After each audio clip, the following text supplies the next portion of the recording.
Hello again, coders. Welcome to episode 4 of our JavaScript for Beginners series. In this episode, we are gonna dive deeper into JavaScript functions, like what are the different ways, other ways we can use functions, understand the concept of scope, and unravel the mystery of closures. Let's get started. So, as you can see, I have the same folder open in my VS Code, and I will create a new file named ep4.html, and then again emit, and then I'm going to say functions scope closures, and then same here again. I will just to see it's working. Hello from scope, and then same we will have a script tag. Inside the script tag we will do whatever you want. So let's check if it's working. We will use live server, and yes, it's working. And yeah, you can see it. Okay, so in JavaScript there are few different ways to define the function. We have seen one way, which is like you normally define the function as, let's say, create, and then you say something console.log hello there, and you can just directly call it. That's it. So this is the basic function declaration method. And then we also have another method which is called function expression. So what we will do is, like, we will assign the function to a variable, say let greet expression, and then do function,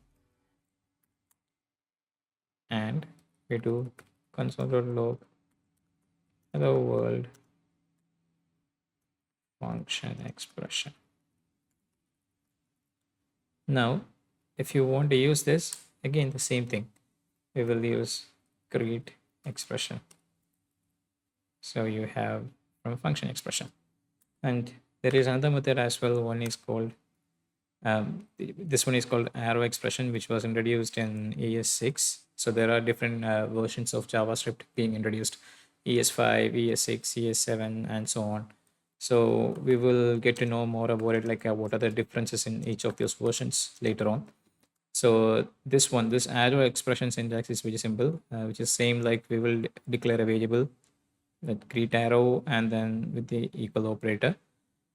So instead of keeping the keyword function, we will skip the keyword function and then just directly use the bracket, and then use this particular keyword, which is basically looks like an arrow. That's why it's named as arrow function, equal to, and then the open closing angle bracket, and then inside that we can do console.log hello from arrow function.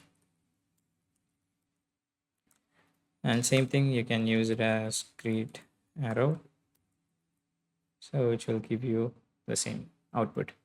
So now we have seen the different ways of like using functions. Now let's discuss about scope. So in JavaScript, each function creates a new scope. Scope determines the visibility or accessibility of a particular variable, function, or objects in some particular code region. So I know it's kind of like sounding really tough right now, but it's actually very simple. So what scope is, let's say you have let x variable as 10, right? You have defined it. Now if you go to the any of this particular function, and then you type in console.log x over here, so it's actually saying unquote reference error, cannot access x before initialization. So it's not able to understand where this x is, right? So if you cut this code and then put it before at the top part, then now you can see it's actually printing the value over there. So which means now x has a global scope in the sense this x can be accessed by all the functions below it. So if you do that, everyone will have access to it, as you can see. So this is what you call a global scope. So this is the global scope, and there is another concept called local scope. So if you're going to define a variable over here, let y equal to 20 inside this particular function, then y can be only accessed by this particular function. So if you go ahead and try over here, it will give you an error saying that y is not defined. So if you look at the line number, it's actually inside over here with great expression console.log y is not defined. So y is actually local to this particular function only. So it can be only accessed over here. This means it's actually local scoped. That's it. These are the two scopes you have to keep in mind of. Now, so basically, as the name says, x is in the global scope, so it can be accessed by each and every function, and then y is in the local scope, so you can only use it inside wherever it has been defined. And now we come to the closure. So closure is a function that has access to its own scope, the outer function scope. So let's say a function is defined inside another function, which means that particular inner function has access to the outer function scope and also the global scope. So again, it might seem confusing, but let's look into an example. Let's say I have an outer function, and then inside the outer function, I'm saying let hello variable. I'm like declaring a variable saying that hello from outside. And then I'm going to declare another function calling inner function.